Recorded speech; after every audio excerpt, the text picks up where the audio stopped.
The year is 1720. A cold wind sweeps across the cobblestone streets of London. Inside a crowded coffee house near Exchange Alley, men in powdered wigs lean over wooden tables, their voices rising in fevered argument. Papers are exchanged, coins clink, fortunes are being made in minutes, but there are no screens, no charts, no glowing candles, no lines predicting the future. There is only rumor, instinct, and the raw terror of uncertainty. This is trading in its purest form, before the internet, before indicators, before algorithms could think faster than human hearts could beat.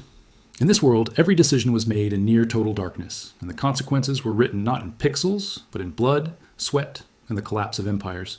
For most of human history, trading was not a game played on a laptop. It was a physical act, performed in crowded rooms where the air smelled of tobacco and desperation. Information moved at the speed of horses, ships, and whispered secrets. A merchant in Amsterdam might wait weeks to learn that his cargo had sunk in the Atlantic. A banker in Paris could be ruined by news that arrived 3 days too late. The market was not just volatile, it was invisible. And yet, people traded. They risked everything on instinct, on reputation, on the belief that they could see the future better than the next man. They were driven by the same forces that drive traders today: greed, fear, ambition, and the intoxicating belief that this time they would win. To understand how trading worked without the tools we take for granted, we must go back to a time when markets were born from chaos and survival. Long before stock exchanges, before currencies, before banks, there was barter. A farmer traded grain for cloth, a blacksmith traded tools for meat.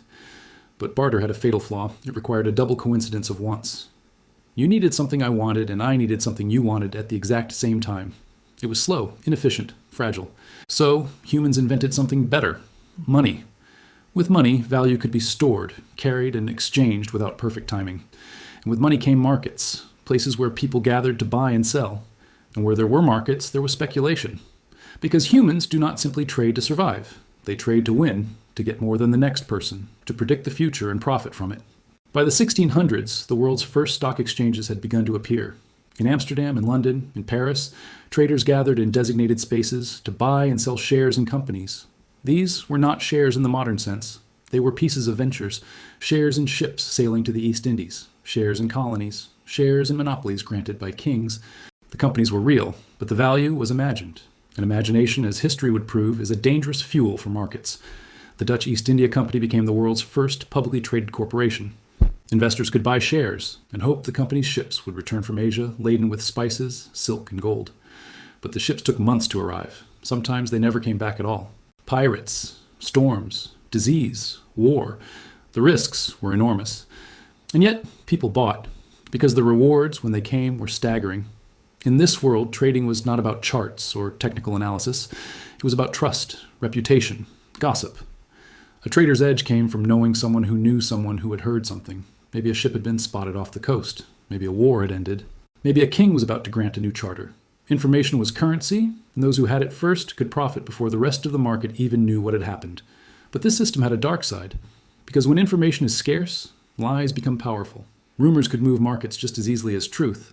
A whispered word in the right coffee house could send prices soaring or crashing. And because there was no way to verify information quickly, traders had to rely on instinct, intuition, and luck.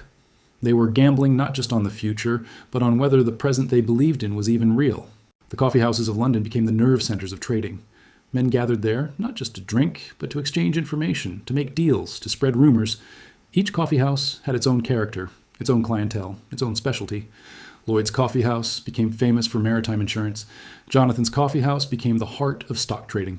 These were not official institutions. They were simply places where traders congregated, where reputations were made and destroyed, where fortunes changed hands over cups of coffee and clouds of pipe smoke. The atmosphere was electric. Voices competed to be heard. Arguments erupted over prices, over news, over the reliability of sources. A man's word was his bond, and a broken promise could ruin him forever. Trust was everything, because there were no regulatory bodies, no oversight, no way to enforce contracts except through reputation and social pressure. If you cheated someone, word would spread and you would be shut out of the market. The community policed itself through gossip and exclusion. This brings us back to London, 1720. The South Sea Company was one of the most talked about ventures in England. It had been granted a monopoly on trade with South America, a land rumored to be overflowing with gold and silver. The company's stock was available to the public, and the promise was intoxicating. Investors believed they were buying a piece of limitless wealth. The stock price began to rise, slowly at first, then faster still. People from all walks of life began to buy. lords and ladies, merchants and clerks. Servants borrowed money to purchase shares. Even Isaac Newton, one of the greatest minds in human history, bought shares early, sold them for a profit, then watched in agony as prices continued to climb. Unable to resist, he bought back in near the peak and lost a fortune. He later said he could calculate the motions of heavenly bodies, but not the madness of people. The price doubled, then tripled, then climbed beyond reason. No one asked hard questions. No one demanded to see the company's books. No one wondered why a company that had barely traded anything was worth more than the economy of entire nations. They simply bought, because everyone else was buying, because prices were rising, because the future seemed certain. The South Sea Company's directors encouraged the frenzy. They spread optimistic rumors. They offered loans to investors so they could buy more stock. They paid dividends not from profits, but from new investments, a scheme that kept money flowing in and prices climbing.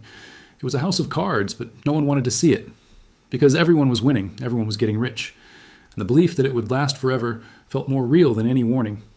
This is the psychology of speculation. When prices rise, people do not see risk. They see opportunity slipping away. The fear of missing out becomes more powerful than the fear of losing.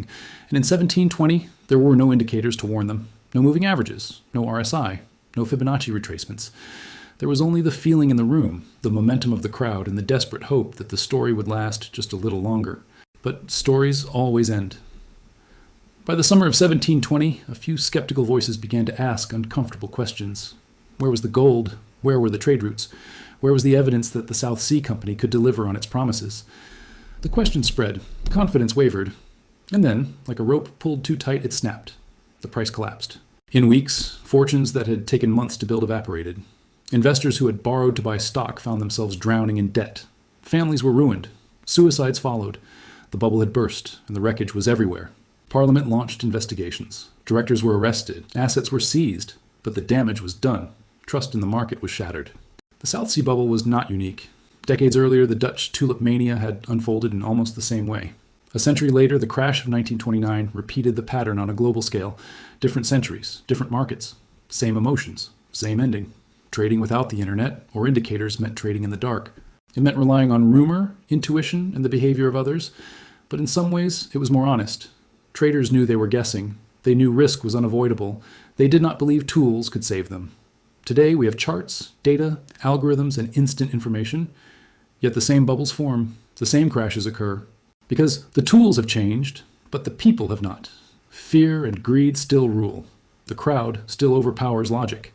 History shows us that trading is not about tools, it is about people, about how humans behave under uncertainty.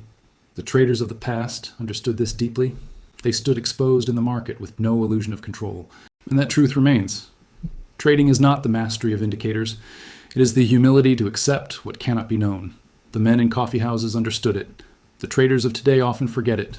That is trading. Then, now, always.